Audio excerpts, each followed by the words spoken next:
Voilà. Bonsoir, merci d'être avec nous ce soir pour cette soirée assez exceptionnelle au CNAM. Soirée exceptionnelle pour deux raisons. D'abord parce que, et Roland Lehoucq va nous en dire un petit mot, c'est le premier partenariat, enfin le premier cycle de partenariat entre les Utopiales, la première conférence du cycle de partenariat entre les Utopiales et le CNAM. Je vais y arriver. La deuxième raison, c'est qu'on fête aujourd'hui un petit peu le lancement. Alors le lancement en retard, parce qu'il est là depuis juillet, mais d'une anthologie un peu particulière. Où on a réuni à la fois des auteurs et des autrices et des scientifiques autour de la thématique du réchauffement climatique pour un livre qui s'appelle Nos futurs. Avant de commencer, je voudrais juste qu'on remercie, alors on va remercier d'abord les Utopiales de nous prêter, entre guillemets, cette conférence. Roland va nous en dire un petit mot. Je voudrais aussi évidemment remercier le CNAM en la personne d'Asia Ruffo di Calabria, qui nous accueille et qui a fait toute l'organisation. Vous dire qu'en ces temps de Covid, on prend une petite liberté pour parler en enlevant les masques, mais évidemment, on vous conseille de les garder. Et qu'ensuite, une fois qu'on aura terminé la conférence, il y a un petit pot qui se passe alors, de l'autre côté, on vous emmènera avec un petit discours de Monsieur le maire, un petit discours de Roland Lehoucq et d'un troisième intervenant de Monsieur Farran, et qu'ensuite on aura le droit à un cocktail pour pouvoir discuter un petit peu tous ensemble. Autour de cette table ronde, nous avons 5 intervenants qui ont travaillé autour de cette anthologie donc, qui s'appelle Nos futurs. Tout d'abord, Audrey Berry, qui est analyste au Haut Conseil pour le climat et qui a été chercheuse au CIRED. Donc Audrey nous dira un petit peu, elle nous a fait tout un texte sur la carte carbone.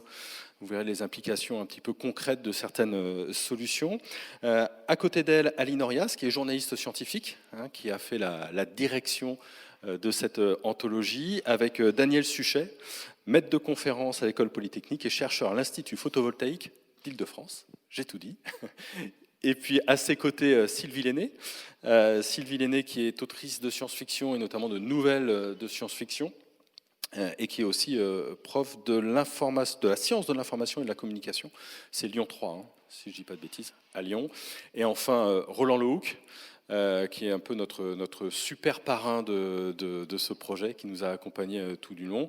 Roland Lehoucq, astrophysicien et aussi directeur, président de l'association des Utopiales.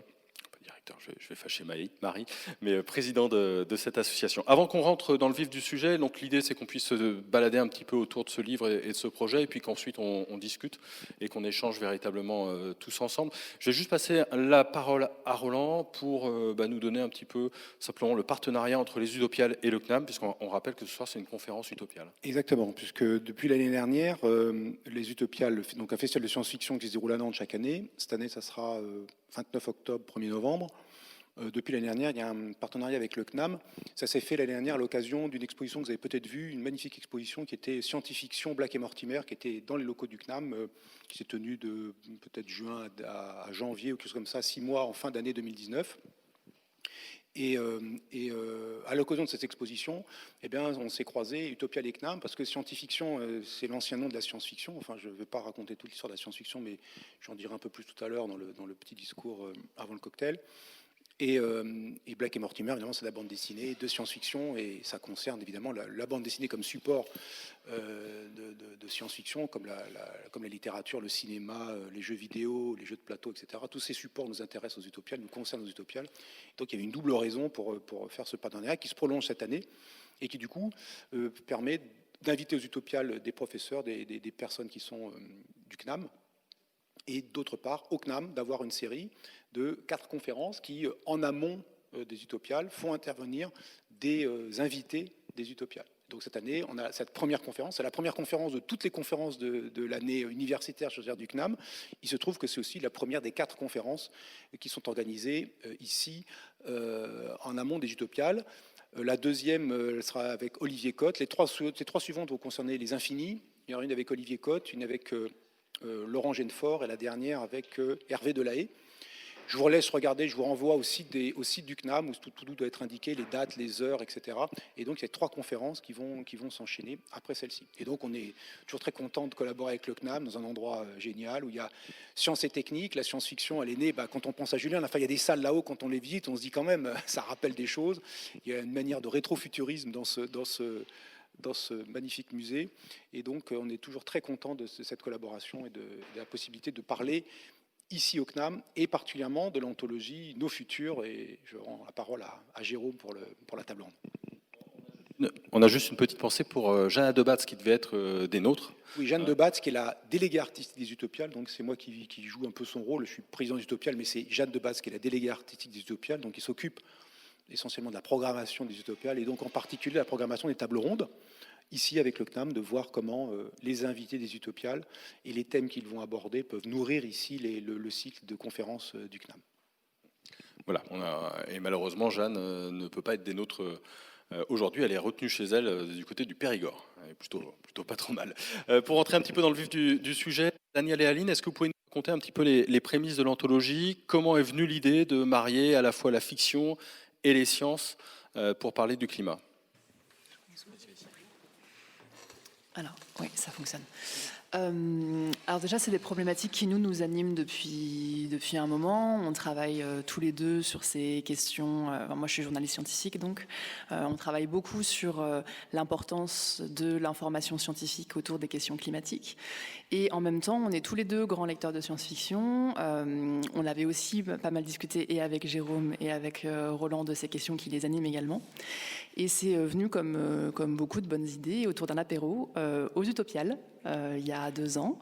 On y était passé vraiment pour le plaisir, et on s'était pris une petite pause. On avait réussi à les arracher aux Utopiales pour faire une pause. Et en fait cette pause s'est transformée en un projet, parce que on a commencé un peu à se poser la question de qu'est-ce que nous, on pourrait envisager de faire sur ces questions de populariser la science. Moi, personnellement, je venais de lire le livre de Georges Marshall, Le syndrome de l'autruche, qui insiste énormément sur la question des récits. Et on s'est dit, c'est quand même pas possible, avec tous les auteurs qu'on connaît, avec tous les scientifiques qu'on connaît. Il y a peut-être quelque chose là à aller réfléchir. Et ce qui était vraiment une discussion entre amis autour d'une planche, qui ne devait pas porter à conséquence, en tout cas. En fait, à force d'y réfléchir, on s'est fait mais oui, en fait, peut-être qu'effectivement, on pourrait faire quelque chose. Tu peux peut-être toi raconter un peu plus la partie dure de ça. Donc il y avait vraiment cette envie de réussir à mélanger à la fois de la science et de la fiction pour avoir quelque chose où à la fois on ait des récits, quelque chose qui embarque et qui fasse rêver, et en même temps qu'on ait en miroir et en contrepoint l'état de la connaissance scientifique sur ces différents sujets. Et on a commencé à chercher un petit peu comment est-ce qu'on pouvait soutenir ce projet. On a très rapidement eu la chance d'être soutenu par la Diagonale Paris-Saclay et par la chaire Arts et Sciences de l'École Polytechnique des Arts Déco de Paris et de la Fondation Carrasco. Et grâce à ce soutien, on a pu vraiment lancer cette idée de Nos Futurs. Et alors à partir de là, la première étape, ça a été le choix des thèmes. Vous savez peut-être, Nos Futurs regardent 10 thèmes sous l'angle donc de la science et de la fiction. Ces 10 thèmes tirés de la grille du développement durable proposée par l'ONU, repris par le GIEC dans le rapport qui avait été publié quelques mois avant sur le réchauffement spécial. Rapport spécial sur un réchauffement planétaire de 1,5 degré, une excellente lecture. Et on s'est dit, cette grille des objectifs de développement durable est extrêmement riche. Comment est-ce qu'on fait pour choisir là-dedans ce qui parlera le plus, ce qui intéressera le plus de futurs lecteurs, et pas juste ce que nous, on s'imagine ou ce que nous, on aurait envie a priori de lire. Et ça a été le début de la partie vraiment collaborative de Nos Futurs, puisqu'on a créé un sondage pour proposer à des potentiels lecteurs de choisir les thèmes qui allaient être traités dans l'ouvrage. On a reçu en tout à peu près 800 réponses, en grande partie aussi grâce au soutien de Citoyens pour le Climat qui a relayé cette information sur les réseaux sociaux, la Fondation Helix également, les médiathèques de Paris-Saclay. Et donc avec ces 800 réponses, on a choisi les 10 thèmes que vous pouvez trouver aujourd'hui dans l'œuvre. Un certain nombre des thèmes qu'on avait envisagé au départ de traiter, des thèmes qui n'étaient pas forcément ceux auxquels nous on avait pensé au départ. Et donc ça c'était aussi le début des surprises, de voir émerger des choses et de voir comment est-ce qu'en participant à plusieurs à ce genre de projet, on crée des choses qui n'étaient pas là au départ. L'étape d'après a été le recrutement des participants de ce projet, ceux qui ont vraiment fourni le travail pour que le livre existe comme il existe aujourd'hui.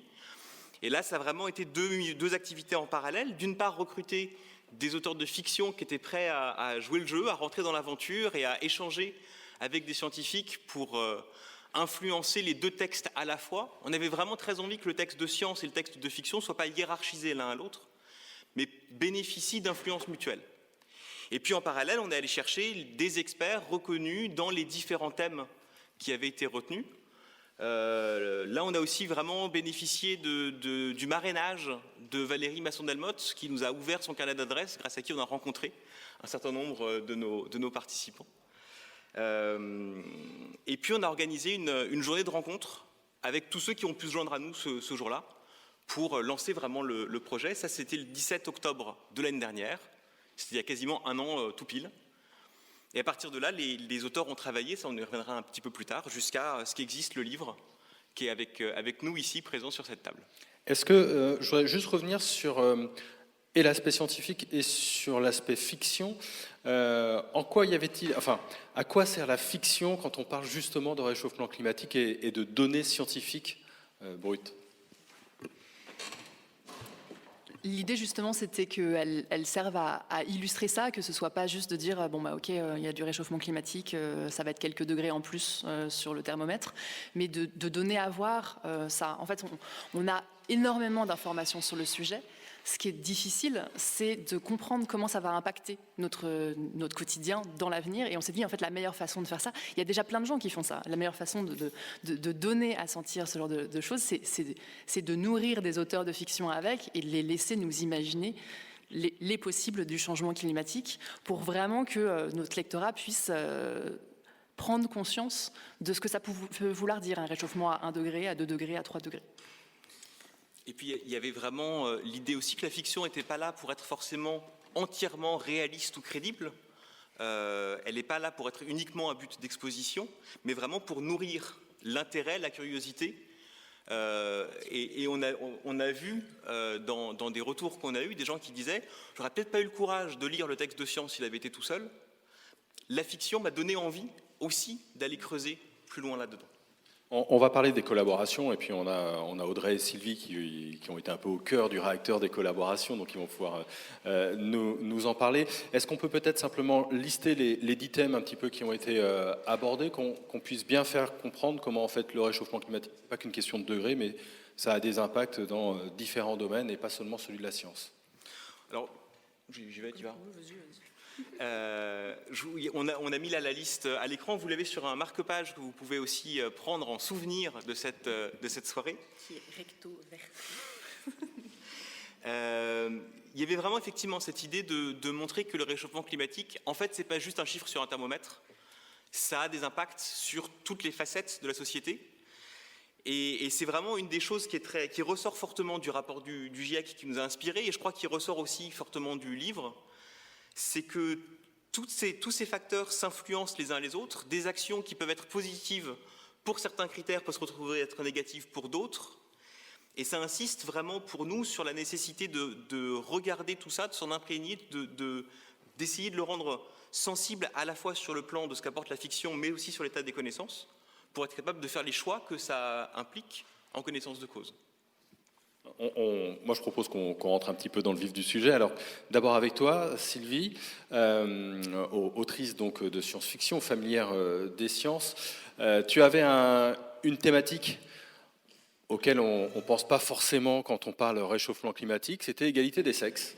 Avec donc un texte de Marie-Jeanne Husset, de Véronique Moreira et d'Anne Barr sur comment est-ce que le réchauffement climatique a des impacts sur ça. Comment est-ce que tu t'es frotté à la thématique et comment est-ce que tu as composé ton récit ensuite ? Alors, dans l'exposé qu'a fait Daniel tout à l'heure, il n'a pas dit que nous, de notre côté, on nous a demandé quels étaient les thèmes sur lesquels on avait envie de travailler. On en a chacun sélectionné 2 ou 3. Donc, on n'a pas travaillé sur des thèmes qui ne nous inspiraient pas, heureusement. On a l'habitude, quand on est auteur de science-fiction, ça nous est tous arrivé de travailler sur des projets, je dirais pas des projets de commande, mais des projets pour lesquels on nous suggère une thématique, avec toutes sortes de contraintes, des contraintes de longueur. Mais d'habitude, je pense que pour écrire un bon texte, il faut être à la convergence de plusieurs idées qui n'ont pas forcément grand-chose à voir entre elles. Et là, on s'est trouvé dans une situation un peu particulière, au sens où vous avez dû remarquer que, par exemple, croiser les questions liées au réchauffement climatique et la question de l'égalité des sexes, c'est pas forcément quelque chose que vous auriez immédiatement réuni dans votre esprit d'une manière évidente. Oui, c'est ce que tu disais. Il fallait aller au-delà, je pense, pour écrire un texte, de l'énorme travail d'analyse, de constat qu'a fait l'association WESF avec laquelle je collaborais, qui a renvoyé une image mondiale de la situation des femmes, des différents types d'oppression qu'elles subissent, de la place qu'elles ont dans les prises de décision et dans les lieux de pouvoir. Donc, moi, en tant qu'auteur, si je m'intéressais à ce thème, c'est parce que je suis évidemment sensibilisée à ces questions et que le plafond de verre, par exemple, on n'est pas toutes concernées par les mêmes oppressions, mais je crois qu'on est toutes concernées d'une manière ou d'une autre.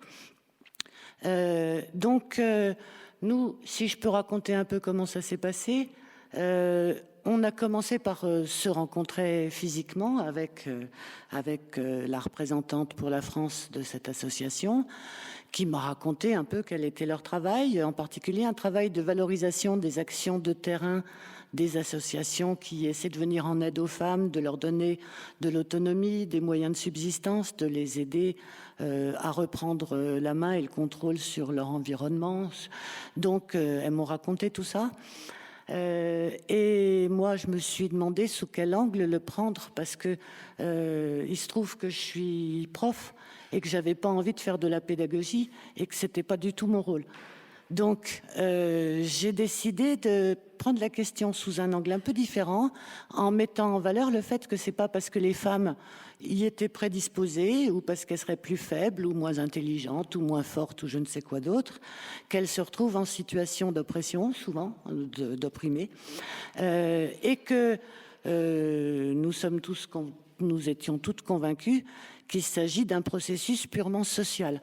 La science-fiction aime beaucoup travailler sur les questions d'organisation sociale, et on peut tout à fait imaginer que les règles sociales changent et que immédiatement les communautés qui se retrouvent en position difficile ne seraient plus les mêmes. Donc j'ai pris la question, je sais pas, tu m'arrêteras si je suis trop bavarde, mais si je peux dire un peu juste comment sous quel angle je l'ai pris. Je me suis dit qu'une des questions clés liées au réchauffement climatique, c'était la démographie humaine et sa progression inexorable, et donc ce qui va avec, c'est-à-dire c'est quand même l'homme qui est le premier responsable du réchauffement climatique que nous vivons, et que un jour peut-être la société ferait preuve d'un certain bon sens en encourageant non pas la procréation, ce qui serait plutôt la tendance actuelle, mais le fait justement de limiter la procréation. Donc dans une telle société, pour tout vous dire, j'ai démarré ma nouvelle avec une réflexion linguistique, parce que je crois beaucoup au pouvoir du langage pour structurer les sociétés, et que dans une forme de langage où le neutre et le masculin, ça veut dire que la norme, c'est d'être un homme. Et que dès qu'on est une femme, eh bien, on est un peu atypique sur les marges, on n'est plus à la place centrale. Et que si on veut vraiment avoir une forme de langage qui rétablit un équilibre entre les sexes, il faudrait avoir un neutre qui soit différent du masculin et du féminin. Donc j'ai commencé par inventer une langue, et puis j'ai inventé des procréants qui arboraient fièrement les marques de genre qui étaient liées au fait qu'ils aient des enfants et qui n'était significative que dans ce cas-là, puisque pour tous ceux qui choisissaient d'être non procréants, ils pouvaient revendiquer le statut de neutre avec tous les avantages sociaux qui y étaient liés et la capacité, en particulier, d'exercer le pouvoir, d'avoir une position reconnue dans la société. Donc voilà, merci aux scientifiques, moi, qui m'ont donné l'occasion de jouer avec des idées que j'aurais probablement pas explorées toute seule, mais qui sont très excitantes et qui permettent, donc pour la science-fiction, de parler des sociétés, des individus, de leurs choix, de leurs priorités, des questions qui se posent, de leurs valeurs, de leur éthique. Et voilà, je m'arrête. Et c'est très bien comme ça. Je voudrais passer la parole à Audrey Berry, puisque là, il est question de la carte carbone. Alors, la carte carbone, c'est quelque chose une idée, tout du moins, pour essayer de limiter un petit peu les déplacements. Ce que j'aimerais, Audrey, que vous nous racontiez, c'est comment est-ce que vous avez travaillé avec Chloé Chevalier, parce que je crois que l'une et l'autre ont vraiment lu les textes, et vous, côté scientifique, et côté fiction pour Chloé Chevalier. Et puis là, on a une sorte de solution, mais dans votre texte, ce qui est assez intéressant, c'est que sur cette solution-là, vous parlez à la fois du positif et en même temps d'éventuellement du négatif et donc de toutes les conséquences. C'est une question un peu globale. Hein. Oui, donc effectivement, donc j'ai travaillé avec Chloé Chevalier, qui est autrice de fantasy et de science-fiction maintenant, voilà, exactement. Et on a commencé, donc en fait, lors de la rencontre en octobre dernier, on a fait un petit brainstorming et en se demandant ce sur quoi on voulait axer notre travail. Et alors peut-être contrairement à d'autres groupes, l'ODD, donc l'objectif de développement durable, et le sujet climat était un peu plus directement connectés, enfin en tout cas dans l'esprit commun, puisqu'on a travaillé sur la décarbonation du transport et les inégalités sociales. Et donc ça peut rapidement faire écho, par exemple, au mouvement des Gilets jaunes, où suite à la hausse de la taxe carbone, ça posait des problèmes pour permettre aux gens de se déplacer. Donc là, le lien entre une politique de décarbonation et les inégalités sociales apparaît plus évident. Donc moi, en plus, il se trouve que j'avais fait ma thèse de doctorat sur le sujet de la taxe carbone en France. Et donc là, dans le cadre de ce travail, l'idée, c'était quand même d'aller un peu au-delà, suite aux Gilets jaunes, et de penser à d'autres politiques qui pourraient venir contribuer à décarboner les transports. Et il se trouve que depuis quelques années, dans les milieux écologistes, on entend de plus en plus parler d'un système de plafonnement des émissions individuelles, et aussi qui est revendiqué comme étant potentiellement plus efficace sur un point de vue environnemental et plus juste d'un point de vue social. Donc voilà, ça a été le point de départ. Moi, pour venir du coup apporter sur l'état de la littérature sur ce sujet, où il existe une littérature assez faible, mais quand même qui existe et qui est croissante, pour permettre de comprendre l'intérêt de ce système et ce qu'on peut connaître de son impact sur les inégalités sociales. Et Chloé a aussi été aussi très partante pour traiter de ce sujet, puisque ça peut permettre d'imaginer à travers des trajectoires individuelles quel type de société on pourrait avoir, comment fonctionne une société avec des plafonnements individuels d'émissions, et d'écrire à travers le récit d'une personne et d'un parcours les contraintes auxquelles ça peut mener. Une carte avec des points, globalement, qu'on utilise dans l'année en fonction de ces trajets. Et quand on n'en a plus ou quand on en a assez, on les revend, on en achète. Oui, effectivement. Pardon. Donc, du coup, l'idée d'une carte carbone, c'est vraiment que chaque individu ait un nombre d'émissions carbone qui lui soit attribué par l'année. Donc ce nombre dépendrait de ce qu'au niveau d'un État, on considère pouvoir émettre pour rester sous un réchauffement planétaire de 1,5 degré ou 2 degrés. Donc on permet de décliner à l'État et ensuite à l'individu. Et c'est au sein de ce budget individuel qu'on doit organiser notre vie et donc voir qu'est-ce qu'on peut se permettre ou non. Et donc après, concrètement, ça pourrait prendre la forme, par exemple, d'une carte qui ressemblerait à une carte de crédit. Et à chaque fois qu'on va acheter du carburant, qu'on utilise les transports publics ou qu'on achète de l'énergie pour son logement, on déduirait des points carbone. Ensuite, il y a la possibilité d'associer un marché, mais je ne vais pas rentrer dans les détails. S'il y a des questions, je pourrais venir préciser. Parce qu'après, on peut revendre des points qu'on n'utilise pas ou éventuellement en acheter. Et ça pose d'autres questions et le texte d'Audrey, justement, explore toutes ces questions. Et il est passionnant pour ça. Est-ce que le texte de Chloé Chevalier, qui, elle, raconte donc une fiction où la carte carbone est installée, et ça va être voyage de la Suède jusqu'à aujourd'hui, est-ce qu'elle a été plus loin que ce que vous aviez, vous, imaginé de votre côté dans vos recherches, ou est-ce qu'elle est restée déjà dans des choses qui étaient un petit peu balisées ?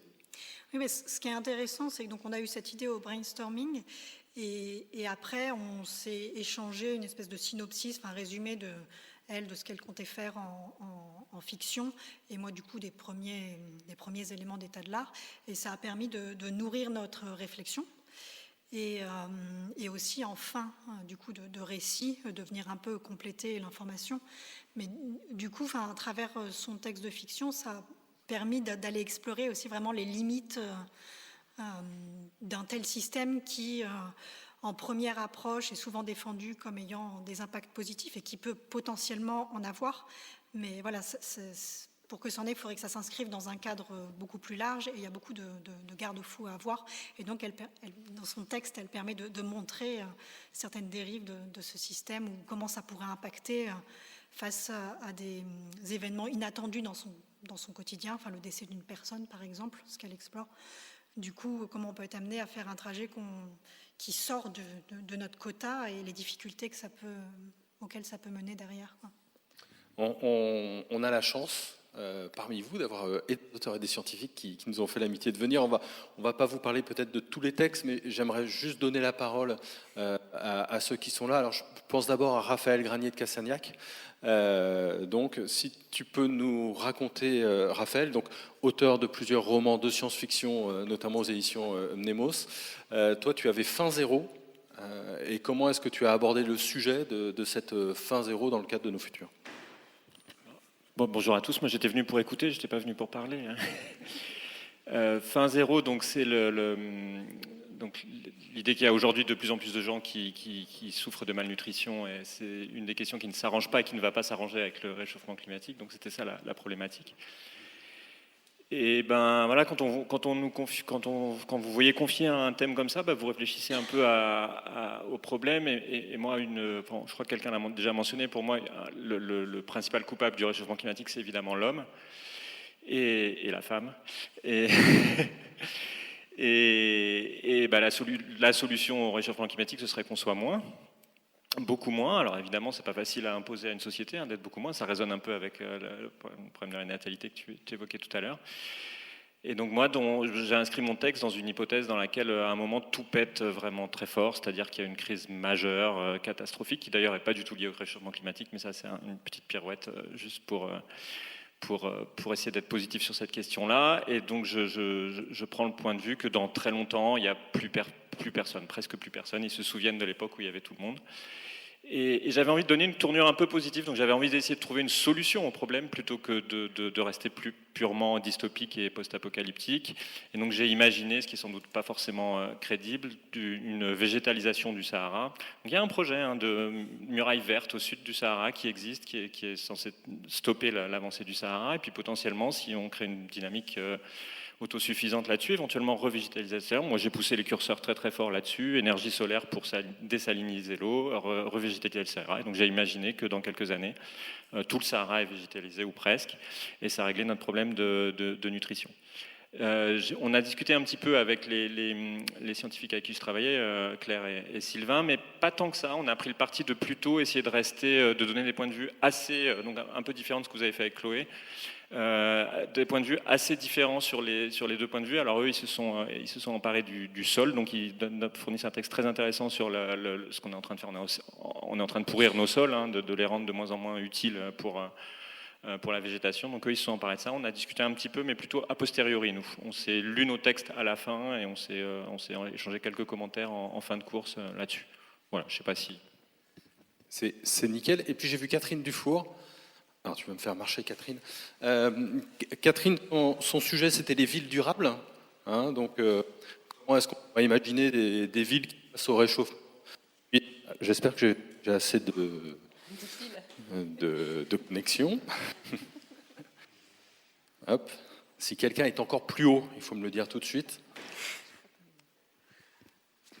Merci, oui, moi j'ai imaginé la ville au prix, ça marche, aux prises avec le réchauffement climatique. Ça marche pas, hein.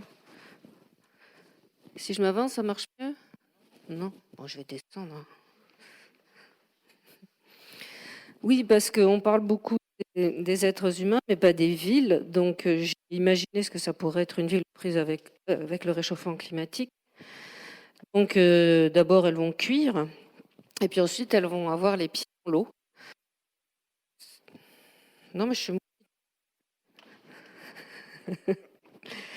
Voilà, donc j'ai essayé d'imaginer un moment où le mètre carré haussmannien ne sera pas déterminé par le caractère haussmannien de l'immeuble, mais par le fait, est-ce que votre immeuble est hors d'eau? Et surtout, est-ce que vos caves sont hors d'eau? Puisque vous pourrez survivre que dans les caves, et il ne faut pas que les caves soient inondées.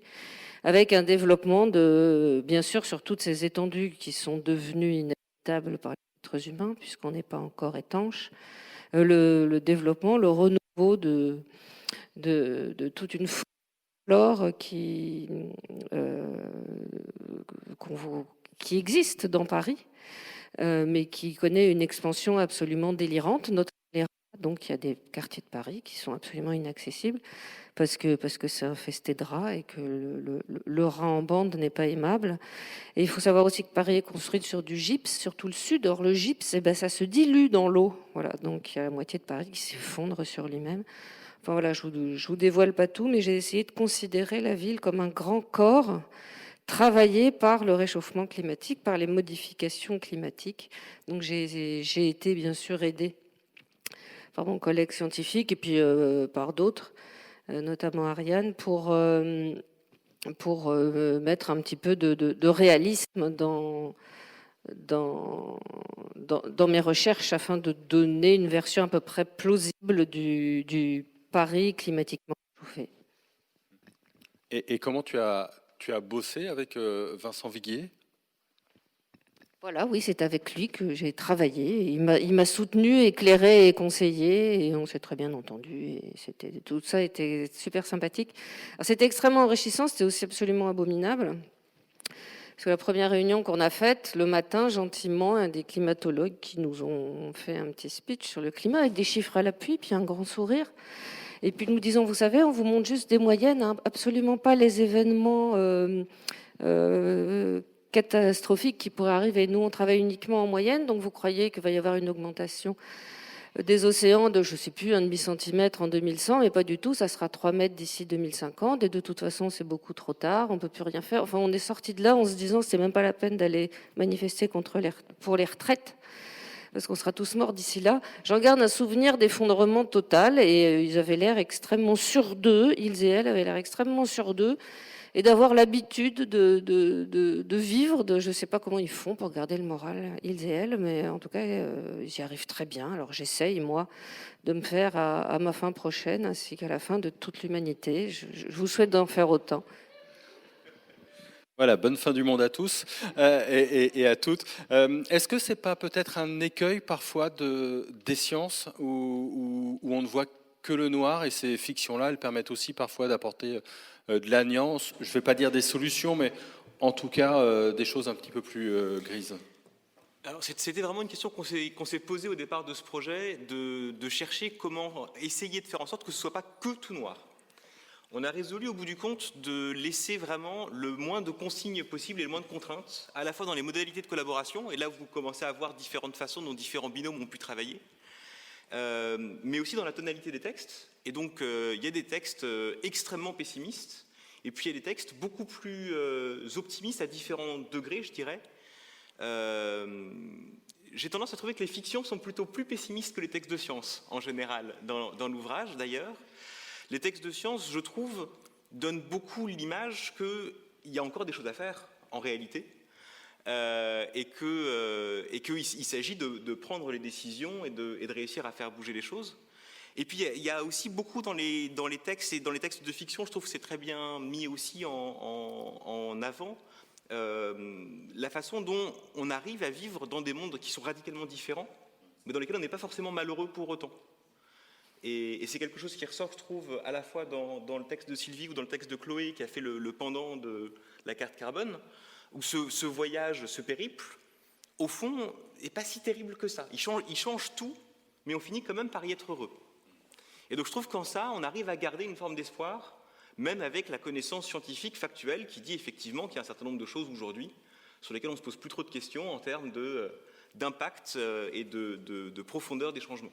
C'est un peu le texte d'Estelle Faye qui se déroule en Russie. Et je vais passer la parole à Pascal Mogis qui a travaillé avec sur eau et assainissement, donc une thématique pas simple et parfois pas très comment dire, positive en termes d'imagerie.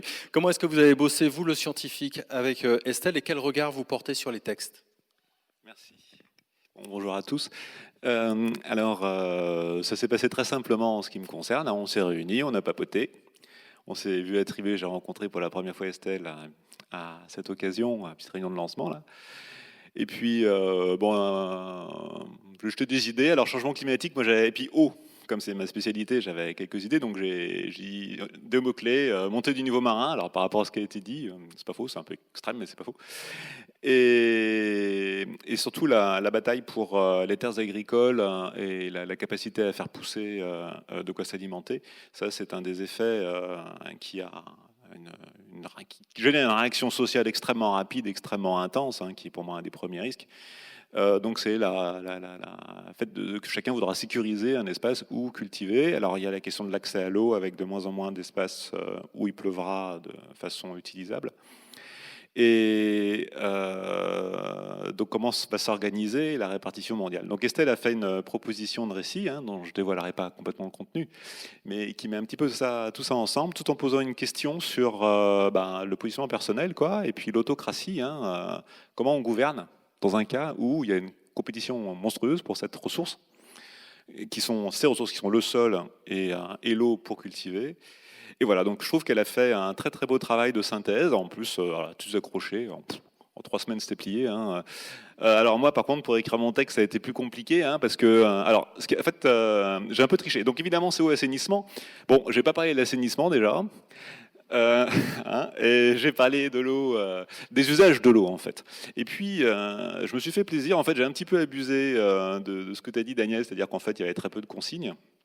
Donc du coup, j'ai lâché ce que j'ai envie de dire, ce qui me plaisait, comme je suis physicien à la base, et du coup, je me suis lancé sur la molécule d'eau et ce que ça. Et à partir de là, à partir de choses très très simples, hydrogène plus oxygène, et en expliquant comment on arrive à ces propriétés qui nous servent nous pour tous les usages. J'ai essayé de faire ce lien à chaque fois. C'était un gros bout de ma contribution.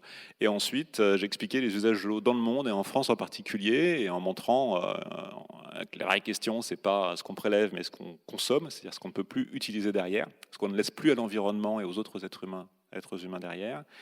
Et il y a pas mal d'idées reçues qui, du coup, qui volent un peu en éclats. Et en interrogeant évidemment les priorités des politiques publiques en la matière. À côté de ça, c'est vrai, je fais du conseil pour les collectivités territoriales sur la gestion de l'eau. Alors, changement climatique, derrière, il est un peu là parce que le problème de l'eau va être aiguisé par le changement climatique, mais le changement climatique a permis, au contraire, de parler des problèmes de l'eau. Parce qu'avant, c'était assez enfoui sous les usages agricoles. Et il y a un gros lien de ce côté-là. Si on est capable de gérer l'eau aujourd'hui, en faisant face à toutes nos contradictions et rapports de force, on sera sans doute capable de gérer les impacts du changement climatique. En fait, ça pose toutes les questions d'usage, de choix économiques et la politique en fait, développement territorial et la répartition de cette ressource. Toutes les questions sont posées en fait sur l'utilisation de l'eau. Alors j'ai un peu galéré quand même parce que du coup, il y a eu beaucoup d'allers-retours sur l'explication, sur ce qu'il faut ajouter, ceci, on le remet, on le retire. Bon, mais c'est bon. Faut passer par là, je suppose. Et puis au final, il fallait faire 20 000 signes, j'en ai fait 40 000. Je me suis dit, ça va être une catastrophe, avoir coupé en deux, je vais virer la partie. Bon, j'ai proposé, ils n'ont rien dit. C'est passé. Donc voilà, c'est plutôt cool. Et donc, on n'avait pas donné un bon calibrage. On disait 20 000, notamment pour les fictions. Et puis, sur Santé et Bien-être, Claude Eken nous a fait 120 000. tranquillement. C'est pour ça que le livre est aussi gros, hein, nous on avait prévu 300 pages, il en fait un peu plus de 500. C'est comme ça. Mais Claude Eken, il a travaillé donc sur santé et bien-être avec François Moutou. Alors François Moutou, je vais vous poser un petit peu la même question.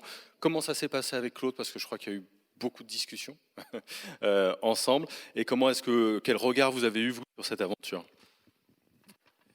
Merci. Bon, déjà, moi, je suis très impressionné avec 24 auteurs, toute l'équipe d'animation, qu'on ait fait un livre comme ça en 9 mois.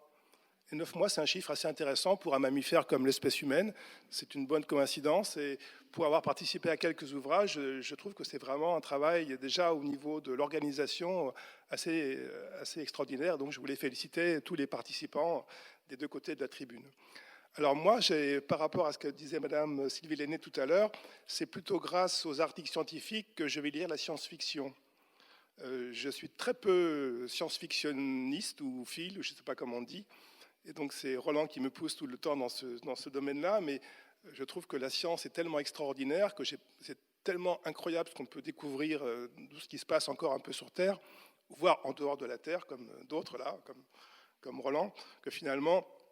Imaginer encore autre chose, c'est amusant, c'est intéressant, mais moi j'ai un peu de mal à aller aussi loin. Donc déjà, j'essaie de comprendre ce qui se passe chez nous avant d'aller voir un petit peu plus loin. Donc avec Claude, on s'est rencontrés, on ne se connaissait pas du tout le 17 octobre l'an dernier. Et en fait, si je me souviens bien d'ailleurs, le 17 octobre, le thème de ce que nous avions à écrire n'était pas santé et bien-être. Là, j'ai un petit peu de mémoire quand même, et c'était santé et alimentation. Et donc, j'avais un petit souci parce que le mot alimentation réapparaissait également dans le chapitre sur le problème de quantité.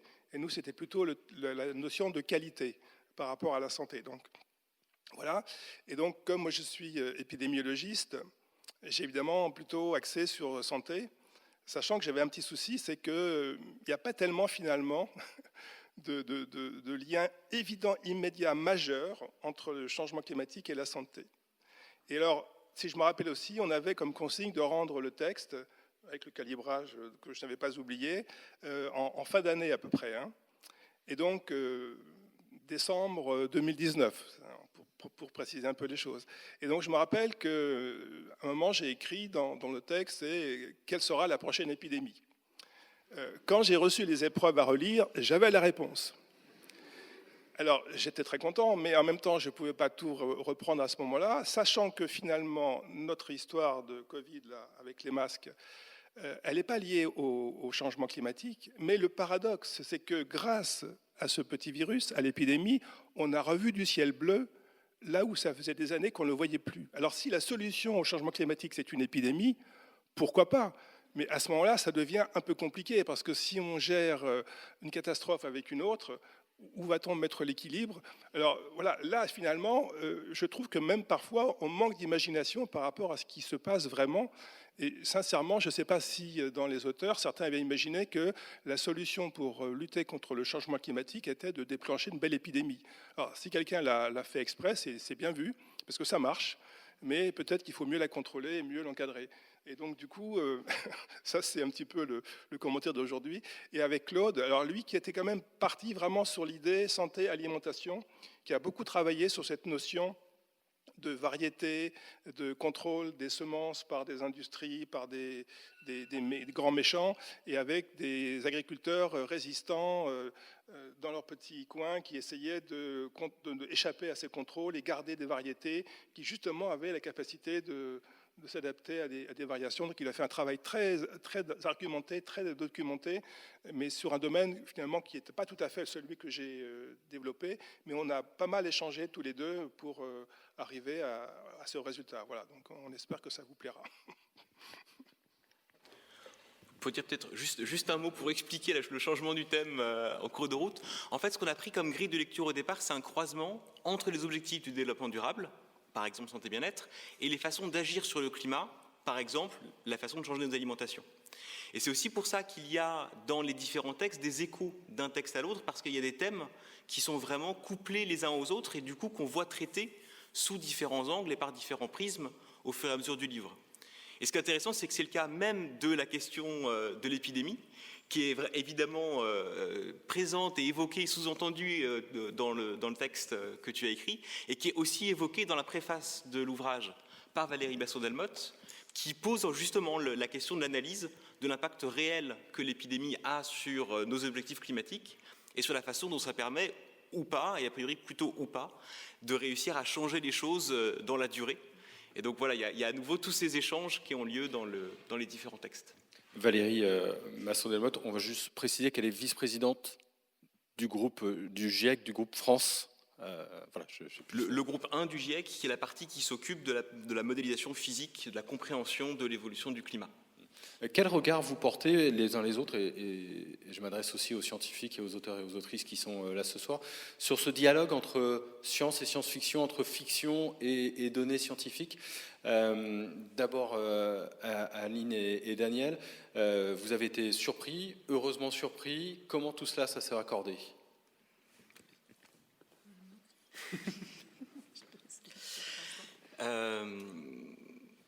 Il y avait vraiment l'idée, je l'ai dit tout à l'heure, mais je le répète parce que c'est après la seule consigne qu'on avait donnée au départ, de ne pas hiérarchiser les deux approches, de faire en sorte que les deux se nourrissent, qu'elles s'influencent, et puis après ça, advienne ce qui adviendra. Mais on était très convaincus de la nécessité de la complémentarité de ces deux regards. Et quelque part, c'est quelque chose qui se poursuit dans l'existence du livre. On s'est beaucoup interrogé quand le livre est sorti, de savoir en librairie, est-ce que on le trouverait plutôt du côté écologie ou plutôt du côté fiction, puisque c'est précisément moitié-moitié. Alors, statistiquement, il est quasiment toujours dans les rayons de science-fiction, si vous allez dans les bonnes librairies, évidemment, qui ont nos futurs en rayon. Et à la réflexion, en fait, on en est très heureux, parce que ça veut dire qu'on arrive à porter, dans un domaine qui n'est pas du tout habituellement le domaine de l'écologie, le message et les intérêts qui sont les nôtres dans ce livre, et de montrer qu'il y a des choses à réfléchir, qu'il y a des choses à imaginer, qu'il y a des choses à comprendre, qu'il y a toute une science derrière qui est passionnante. Et on arrive comme ça, en couplant à la fois science et fiction, à toucher un public qui n'est pas du tout le public habituel. Il y a toujours cette question, dont on essaie de porter ces messages sur le climat, de comment est-ce qu'on fait pour toucher des gens qui ne sont pas ceux qui ont déjà entendu tout ça 40 fois. Et j'ai l'impression qu'avec cette façon de rapprocher les idées et les façons d'aborder les problèmes, on arrive à passer un peu ces barrières. Et donc en ça, vraiment, pour moi, je suis ravi de ce que ça donne. Et puis peut-être d'un point de vue plus d'éditeur, je crois que c'est pas du tout la même chose en fait de recevoir les textes au fur et à mesure et effectivement de faire un certain travail d'édition avec un certain nombre d'entre vous et d'entre ceux qui ne sont pas là mais qui ont eu aussi à subir mes retours. C'est assez magique en fait de voir l'œuvre se construire au fur et à mesure, la façon dont ça se répond, la façon dont effectivement des thèmes qui sont pas censés au départ être couplés, en fait se mettent à résonner. Ça avait quelque chose de complètement incroyable, au-delà du bonheur absolu que ça peut être de recevoir une nouvelle d'une autrice ou d'un auteur qu'on lit depuis des années. Et là, cette nouvelle, elle existe uniquement parce qu'on a porté ce projet et parce qu'il a eu envie d'y adhérer. Ça, c'est quelque chose d'extrêmement fort, pour le coup. Et après, effectivement, dans le rendu final, et en fait presque depuis le début, comme le disait Daniel, il y a certains des thèmes qu'on n'aurait pas choisis nous, et c'est tant mieux. Il y a certains des textes qu'on n'aurait pas traités comme ça, et c'est tant mieux. Et c'était vraiment ce côté-là qui est assez passionnant, en fait, de voir la façon dont chacun s'en est saisi et dont il a pu faire passer ses messages. Et c'était aussi pour nous l'objectif de dire, on vous donne très peu de consignes, on est là si vous avez besoin, si vous avez besoin d'une médiation, parce qu'il vous manque une information, ceci, cela, si vous avez besoin d'être mis en contact avec un autre expert parce que vous avez traité d'un autre sujet, il n'y a pas de problème, on est là pour vous accompagner, mais l'idée c'était vraiment de dire, on vous fait confiance, vous nous avez fait confiance avec cette thématique, on vous fait confiance, faites et dites ce que vous avez à dire, on vous a choisi pour ça, donc allez-y quoi. Et pour les scientifiques, le regard sur la fiction du coup, qui a été faite, c'est quelque chose qui peut amener à vous intéresser. Sur le sentiment de Daniel qui a besoin d'un peu d'imaginaire du futur, pour faire un petit clin d'œil à Ariel, mais est-ce que c'est quelque chose que vous sentez, vous, en tant que scientifique, une expérience que vous aimeriez prolonger ? Ouais, une des choses qui m'a beaucoup attirée en fait, quand on m'a proposé ce projet, c'était effectivement de pouvoir travailler avec un auteur ou une autrice et de mettre en histoire à travers des trajectoires individuelles ce sur quoi on travaille. Mais enfin, du coup, moi, quand je travaille, donc je fais de la modélisation, et derrière ça, je traite des données, des chiffres qui représentent des moyennes. Et si on regarde ensuite, du coup je travaille sur des enquêtes aussi, des enquêtes statistiques, et en fait derrière ces moyennes, il y a vraiment une grande variabilité. Mais ce qui ressort, c'est les moyennes. Et derrière ça, il y a plein de trajectoires individuelles. Et ce que je trouvais intéressant, c'est à travers ce texte de fiction, de pouvoir ancrer ça dans une réalité quotidienne et de pouvoir le ressentir, d'y mettre plus d'émotion.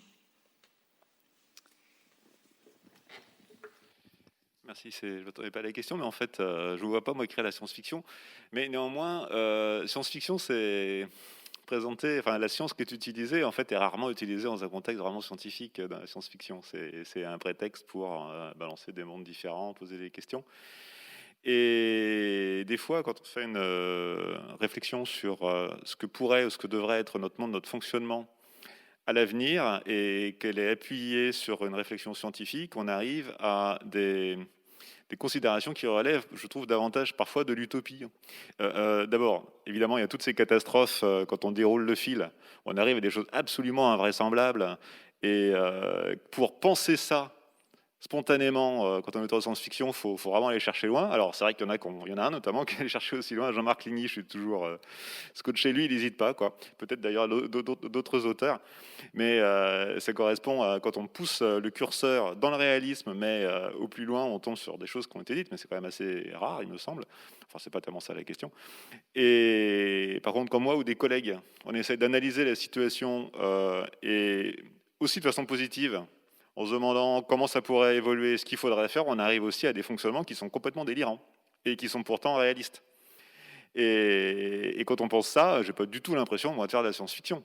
Je suis juste en train de chercher des solutions, des choses comme ça. Si on réfléchit à ce que pourrait être un monde avec beaucoup de biens de consommation, sans grande pression environnementale, par exemple, ça veut dire qu'on va réfléchir à des mécanismes sociaux de limitation, comme ça a été un petit peu évoqué, de la population, de présence de technologie à certains endroits, mais avec des renoncements sur d'autres parties de l'activité économique. Et on est dans un espace qui n'a strictement rien à voir avec ce qu'on connaît. Donc c'est de la fiction sur base scientifique, et c'est pas de la science-fiction.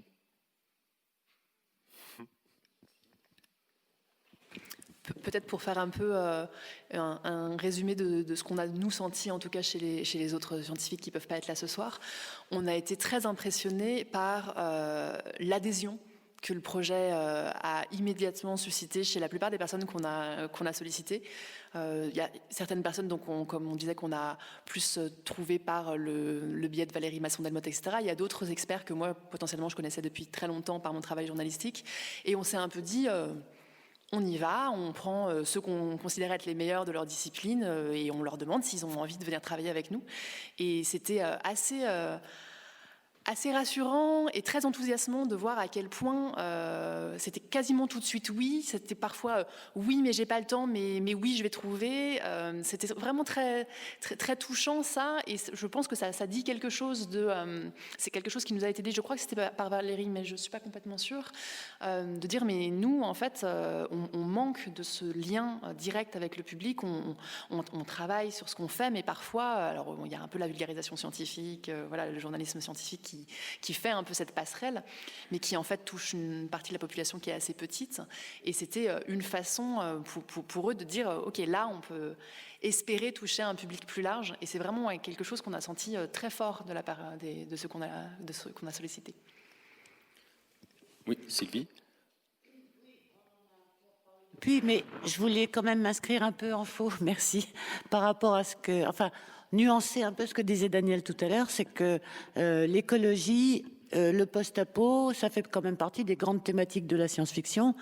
Tout un pan de la science-fiction. Je suis très heureuse que vous ayez cité Jean-Marc Ligny, qui est un de nos grands auteurs sur ces thématiques-là, mais il y en a d'autres, et on y a pratiquement tous déjà un petit peu touchés. Le fait qu'on soit sensible à cette thématique, moi, me surprend pas du tout. Je voulais quand même dire que c'est quand même une Porsche, hein, ce livre, du point de vue des auteurs de science-fiction. Qu'elle a été cherchée, vous avez à peu près tous les grands noms français contemporains, qu'il n'y a pas beaucoup d'anthologies qui réunissent Pierre Bordage, Laurent Genefort et tous les autres, mais il y en a qu'on a déjà cité plusieurs fois ici. C'est pas n'importe quoi. C'était une de mes craintes, je vous avoue, quand j'ai vu l'ouvrage, que cette superbe galerie des auteurs contemporains ne saute pas aux yeux du lecteur, parce que le discours, la présentation qu'il y a eu autour de l'ouvrage mettait beaucoup plus en avant, il me semble, cette thématique du réchauffement climatique, cette thématique écologiste, militante, que sa dimension littéraire. Et justement, j'ai été très agréablement surprise et ravie de voir, comme on le disait tout à l'heure, que les librairies se sont aperçues qu'il y avait des textes à l'intérieur, des nouvelles. Des nouvelles, il faut les chercher un petit peu. Hein. Je vais en profiter pour dire ici un petit regret que j'ai, c'est que je vous mets au défi de trouver le nom des auteurs et les titres de leurs nouvelles autrement qu'en feuilletant l'ouvrage. Mais les libraires ont réussi à les détecter et les lecteurs y arrivent aussi. Donc c'est un pari réussi et c'est une belle rencontre. Nous, en tant qu'auteurs, pour dire un mot sur le plaisir qu'on a eu à collaborer, écrire, c'est en général une activité très solitaire. Et quand on est seul face à un texte, et quand on écrit, on cherche la cohérence. Je ne dis pas qu'on essaie de coller toujours à la science, à son état actuel, aux connaissances du moment, mais on essaie d'être cohérent, crédible, et d'embarquer le lecteur pour qu'il ait envie de rentrer dans nos histoires et de marcher. Et on n'a pas envie qu'il décroche en disant là, on nous raconte n'importe quoi. Donc c'est un vrai travail de cohérence pour que le lecteur accepte de jouer le jeu de ce qu'on lui raconte. Et c'est une des rares occasions où on avait tous des interlocuteurs, des gens avec qui discuter, des gens à qui poser des questions, des gens auprès de qui chercher toutes sortes d'informations, non seulement notre binôme scientifique, mais j'étais pas mal embêtée sur des petites choses, mais j'avais des interlocuteurs. En général, on a son éditeur qu'on aime beaucoup, mais qui est moins présent tout au long de la jeunesse du texte. Sur le dialogue entre fiction et science, Roland, je voulais un petit peu ton point de vue, parce que les Utopiales, c'est vrai que le festival développe ce dialogue depuis des années maintenant, où il y a autant de scientifiques que d'auteurs et d'autrices qui sont invités. Quel est ton regard? Est-ce que ça participe du même élan, par exemple, ce livre, que les Utopiales, et en quoi ce dialogue science et fiction est important? Alors effectivement, aux Utopiales, c'est un grand festival de science-fiction qui reste un festival de science-fiction, mais il y a avec de la science dedans. Et des sciences, quand je dis science, c'est des sciences dures, et des sciences molles, ou des sciences humaines et des sciences inhumaines, enfin tout est mélangé. Et à juste titre, puisque finalement la science-fiction, il y a plein de façons de la définir ou de regarder le travail fourni par tous les auteurs, les autrices depuis les origines. Mais il y a un aspect qui, moi, en tout cas, m'intéresse le plus dans la science-fiction, c'est raconter des histoires d'humains, d'humaines, d'extraterrestres, qui sont des manières de miroir des humains, en tenant explicitement compte des conséquences du progrès technique ou du progrès scientifique. Donc c'est pas la science et la technique peuvent servir de cadre, mais là c'est beaucoup plus fort en science-fiction, dans une œuvre en général, mais en science-fiction c'est beaucoup plus fort, parce que ça peut être carrément un moteur de l'intrigue, voire un personnage principal, une planète, un vaisseau ou une ville, comme dans le cas de Catherine Dufour, où le personnage pratiquement est la ville. Et donc ce lien entre science et science-fiction, il est évidemment très fort, et c'est depuis maintenant 2012 où j'ai eu le plaisir d'être président des Utopiales, et avec Hugo Bellagamba d'abord comme délégué artistique, et puis ensuite Jeanne Debatte, on a toujours eu à cœur de mêler intimement, de retrouver, de retisser finalement le lien initial qu'il y avait entre une science-fiction, disons, à la Jules Verne, c'est un exemple, il y a d'autres auteurs du même temps qui ne font pas exactement la même chose, où il y a une volonté à la fois pédagogique, d'émerveiller par les sciences, mais de raconter ça en histoire, et puis une science-fiction, on va dire, à la Wells ou à d'autres, ou à René Héné, qui est une science-fiction où la science est là, mais c'est aussi pour parler des humains et des conséquences que ça a. Et puis après, bon, je raconterai ça un peu tout à l'heure dans le discours, mais tous les liens qu'il y a, toute l'importance de la science-fiction pour faire finalement un répertoire des futurs. Ça ne vous dit pas ce qui va se passer, mais ça vous donne un répertoire des futurs qui vous permet de sortir de la tyrannie du temps court, du there is no alternative, et un peu de la déprime en se disant il n'y a pas d'autre choix, qu'est-ce qu'on fait? Et en fait, ça ne donne pas la réponse, mais ça vous dit il y a des choses possibles. Et donc dans le cas de Chloé, dans le cas de Sylvie, dans le cas de Catherine, ça montre des choses, ou de Raphaël, ça montre des choses qui sont possibles, plausible, alors éventuellement de la science-fiction moins en lien avec la science. Quand je dis moins en lien avec la science, là, chaque auteur était très directement connecté avec un scientifique, ce qui permettait de nourrir un peu son texte avec des éléments de science en restant pas trop éloigné. Il y avait une grande liberté, bien sûr, mais en restant pas trop éloigné. Il y avait de la science-fiction, disons, plus fantaisiste, entre guillemets, du point de vue des sciences. Mais ce qui compte, c'est pas tellement l'objet technique, c'est les conséquences sur les humains.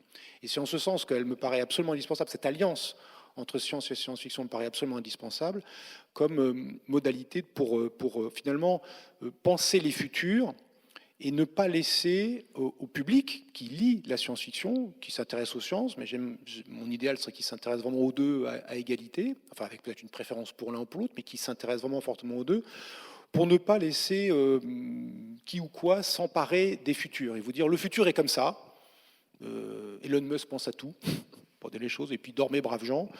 Ne laissez pas la pensée du futur maîtrisée par des gens en qui vous n'avez pas confiance, ou simplement des gens qui ne sont pas vous. Investissez le futur par votre imaginaire, par le vôtre, par celui des auteurs, des autrices, dont c'est aussi le travail de penser, c'est un travail d'écriture, c'est un travail de présentation des idées, de narration qui n'est pas du tout donné à tout le monde, enfin qui nécessite un effort incontestable. Et regardez aussi ce que les scientifiques ont à dire, mais qu'eux vous disent ça de façon des fois un peu plus sèche, un peu plus avec des nombres, et personnaliser, humaniser les choses, ça rend les choses particulières et donc d'une certaine façon fausses, puisque c'est jamais comme ça que ça se passe, c'est un peu les moyennes qui se dégagent, mais chaque trajectoire humaine est une trajectoire individuelle particulière, et ça permet donc d'humaniser les choses, d'humaniser les nombres, de les rendre concrets, et avec ça, d'essayer d'investir le futur par l'imaginaire, et de ne pas laisser l'imaginaire des autres, qui vous voulez coloniser votre futur. Et donc il y a vraiment cette idée-là très forte, à mon sens, qu'il faut allier science et fiction, science et science-fiction, pour avoir une pensée du futur. Bien sûr, il y a d'autres moyens de faire, la philosophie, toutes les sciences humaines, et puis les sciences dures aussi, les sciences expérimentales aussi. Mais là, c'est une façon plus humaine, plus directe, plus particulière, aussi plus singulière, et donc fausse, mais qui permet de montrer les choses quand même en concret. Et donc c'est cette démarche-là, dans nos futurs, évidemment j'y adhère pleinement pour avoir quand même participé à ce travail, au pilotage du travail, mais je trouve que c'est justement une anthologie de ce point de vue-là unique. Il y a eu des tentatives, bien sûr, il y a des auteurs de science-fiction qui travaillent ou qui interrogent. Moi, ça m'arrive d'être interrogé par un ou deux auteurs de science-fiction sur des aspects techniques, mais là, il y a vraiment une tentative coordonnée, de passer un message, de passer ça de façon coordonnée, construite, avec les défauts et les avantages d'une première tentative, l'enthousiasme et tout ce qu'on veut d'une première tentative.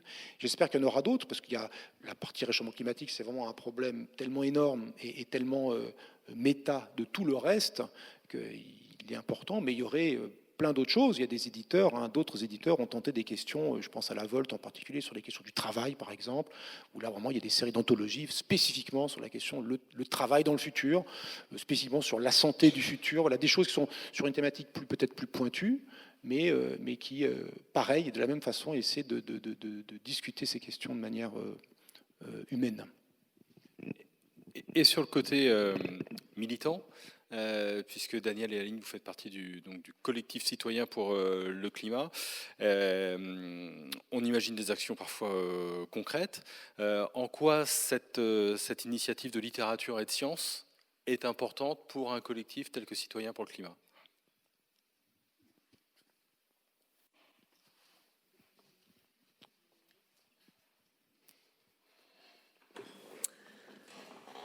Alors, on fait effectivement partie de ce collectif. On est tous deux plus particulièrement dans la partie pôle science. Donc, il y a déjà un petit biais à la base. Le collectif citoyen pour le climat, ça a été créé suite à la démission de Nicolas Hulot, qui se plaignait de ne pas avoir de société civile structurée, qui descendait dans la rue pour soutenir ces mesures. Et il y a plein de gens, en fait, à ce moment-là, qui se sont dit, bah oui, c'est vrai, il n'y a pas ça, on ne fait pas ça. Il y a eu la première marche climat, du coup, suite à cette démission. Et en fait, c'est construit de façon un peu organique, pour le coup. Un certain nombre de collectifs, vous en avez sûrement vu plein. Alors, il y a les grands-parents pour le climat, les instituts pour le climat, les profs pour le climat. Et en fait, moi, je trouve ça hyper intéressant parce que ça veut dire que c'est Yacine de la Fondation Helix qui le dit très bien. C'est la biodiversité qui se défend. Alors, du coup, c'est un petit peu brouillon, mais c'est parce qu'il y a toute cette envie d'agir. Et donc le collectif s'est constitué autour d'un certain nombre de villes en France qui bougent régulièrement pour les marches climat, qui font aussi tout un tas d'autres actions, notamment des actions de sensibilisation, beaucoup, autour des contenus qui sont produits par le pôle sciences principalement, mais pas uniquement. On a notamment fait des résumés du rapport du GIEC.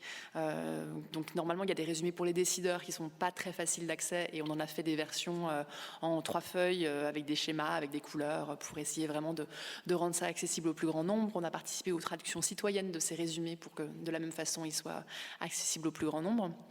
Et on a mis en place un certain nombre d'autres outils comme ça. Donc il y a vraiment cette envie d'être dans la sensibilisation, dans la discussion. Il y a un de nos outils principaux qui s'appelle le kiosque des sciences. C'est des posters sur lesquels il y a... donc on en a un sur comment ça fonctionne le réchauffement climatique, un sur justement l'océan et les liens avec le climat, un sur la biodiversité, le transport, tous les grands enjeux en fait du changement climatique. Et l'objectif de ces posters, c'est d'avoir sous la main tous les ordres de grandeur et toutes les informations importantes pour discuter.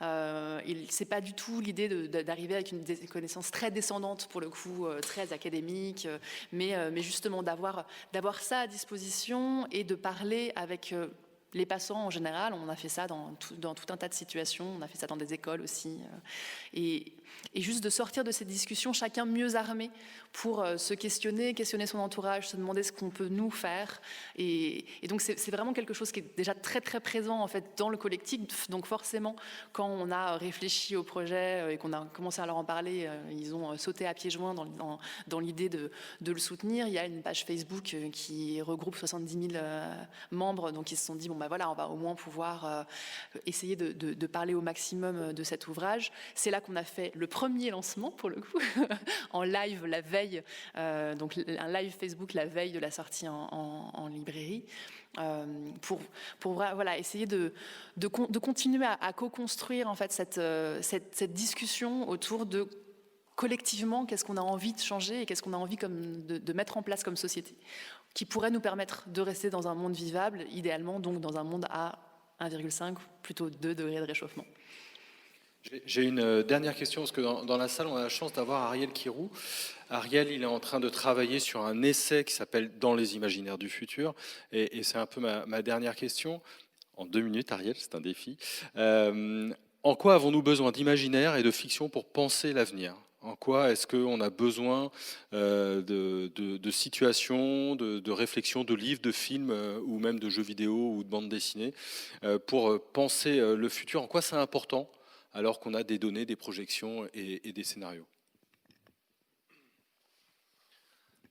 Merci, je ne m'attendais pas à intervenir comme ça, mais c'est un peu comme Catherine tout à l'heure, donc tout va bien, on est plusieurs.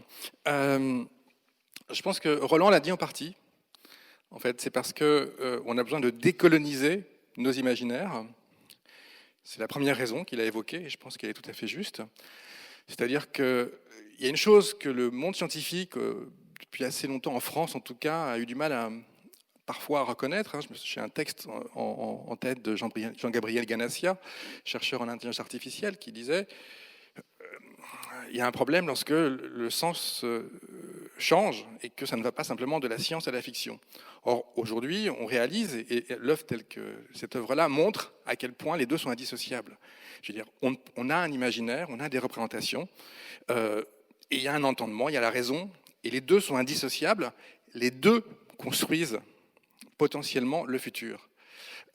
Et croire qu'on puisse séparer les deux, croire qu'on puisse ne faire que l'un ou que l'autre est une absurdité, autant pour les scientifiques que pour les auteurs, qui se nourrissent de science depuis très longtemps, qui se nourrissent et les scientifiques se nourrissent aussi de fiction, pas forcément de science-fiction, mais d'images, de représentations. Je veux dire, les deux ont toujours été indissociables. Et croire qu'on puisse les dissocier est une erreur absolue. Donc, pour revenir à la question, puisqu'effectivement j'ai fait une digression pour justifier d'une réponse, et parce que c'est ce qui me venait en tête. Pour revenir à la question, les imaginaires, à cause de ce que je viens de décrire, créent ce que Yannick Rumpala appelle des prototypes. Je pense que l'utopie est indissociable de la dystopie. Je veux dire, et je pense que ce type d'ouvrage le montre très bien. Et que, pour le long terme, on a besoin de prototypes, on a besoin de se projeter. en fait. On a besoin d'hypothèses du réel pour voir où se projeter, et on a besoin de gens qui vont imaginer l'humain dans une multitude de situations. Et en s'y reconnaissant, on va, sans même se rendre compte, réaliser que c'est possible. En fait, qu'on peut vivre de plein de façons différentes. Il y a aujourd'hui une sorte de doxa, il y a une sorte d'ambiance qui tente à nous dire il y a une seule solution, il n'y a qu'une seule économie, il n'y a qu'une seule façon de faire. Et on voit bien aujourd'hui à quel point c'est absolument invivable. Je veux dire, on est tous frustrés, on sent bien qu'il y a quelque chose qui ne va pas dans notre manière de vivre, dans le système, etc. On sent que quelque chose cloche et on se dit on ne peut rien faire. Ce qui est formidable avec la science-fiction, avec la fiction, c'est qu'elle complète le discours scientifique en nous montrant par les histoires que l'on peut agir, que l'on peut faire, et que tout simplement, d'autres mondes sont possibles. Et ça, c'est absolument primordial. On ne peut pas se contenter du court terme, il faut se projeter. Il faut se projeter en se disant comment on fait, comment on gère le court terme. On est dans une sorte de zone intermédiaire, un peu bizarre, un peu floue, un peu chaotique. Il faut agir en fonction de ses convictions, et croire que parce qu'on doit faire des compromis, voire parfois des compromissions à court terme, il ne faut pas garder un horizon, c'est une erreur. Le chemin et l'horizon sont indissociables. Il faut un chemin, s'il n'a pas d'horizon, il va nulle part. Il faut un horizon, parce que si on n'a pas d'horizon, on ne sait pas où aller. Et le chemin, lorsqu'on le pratique, transforme l'horizon. Et c'est pour ça qu'on a besoin de ce type de travaux qui, au fond, ne font que concrétiser quelque chose qui existe depuis très longtemps. Depuis très longtemps, les deux sont indissociables, l'entendement et l'imaginaire, la science et la fiction. Simplement, on a peut-être besoin qu'on nous mette un peu les points sur les i. Et c'est ce que fait, à mon avis, ce travail. Il met les points sur les i, sur cette construction nécessaire de futur et sur des actions à mener à la fois à court et à long terme. Et je n'ai pas respecté ce que tu me disais sur les 2 minutes. Merci. Voilà, il nous reste quelques instants pour vous donner la parole. On a parlé d'une multitude de sujets. Vous avez peut-être d'autres sujets. Vous avez peut-être des questions pour les auteurs, les autrices, scientifiques, pour les anthologistes. C'est à vous.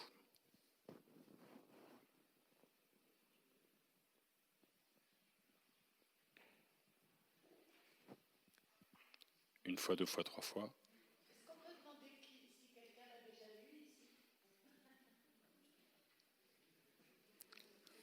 C'est donc une interro. Il l'a déjà lu.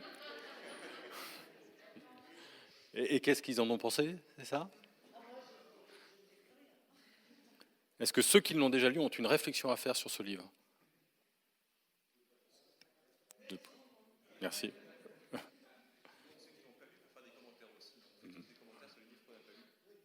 Très bien. Bon, eh ben, écoutez, si vous avez pas plus de questions, on va s'arrêter là. Si on a encore 2 minutes, parce que ça donne envie de répondre à toutes ces réflexions. Et je crois que la question de l'envie, pour moi, elle est très présente dans cet ouvrage. Et que ce qui est créé par cette rencontre formalisée entre la science et la fiction, c'est à la fois à quel point ils sont liés, c'est qu'ils ont aussi des différences dans leur façon d'aborder les questions, et que pour moi, les deux ensemble donnent envie d'essayer de faire des choses. Et donnent envie d'essayer de bouger, donnent envie d'expérimenter. Et je crois que c'est vraiment ça qu'on espère que ce livre pourra produire chez vous et chez ceux chez qui vous en parlerez, à qui vous l'offrirez. De donner envie de se saisir de ces questions, de se plonger sur des thèmes auxquels vous n'aviez pas pensé au départ, de vous rendre compte que la fiction vous donne envie d'aller creuser la science, que la science vous donne envie d'être mise en scène et d'aller voir à quoi ça peut ressembler dans une société proche de la nôtre ou très différente, et que cette force d'envie, elle est dans le titre. C'est ça qui peut nous permettre d'avancer et de construire nos futurs. C'est un beau mot de conclusion.